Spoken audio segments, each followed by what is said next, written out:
ఈరోజైతే egg పాంజ్ recipe అయితే మీతో షేర్ చేసుకోబోతున్నానండి. ఇది మోస్ట్ ఇన్స్టా యూట్యూబ్లో ట్రెండింగ్ అయిన రెసిపీ అనమాట. ఈరోజైతే నేను కూడా ట్రై చేస్తున్నాను. దీనికోసం అయితే ఒక ఎగ్ని అయితే బాయిల్ చేసేసుకోవాలండి.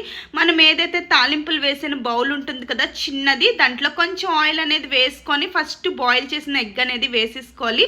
దానిపైన ఒక ఎగ్ అనేది వేసుకొని ఆనియన్స్, పచ్చిమిర్చి, కొత్తిమీర, కొంచెం సాల్ట్, కారం వేసుకున్న తర్వాత ఇంకో ఎగ్ కూడా వేసేసుకోవాలన్నమాట.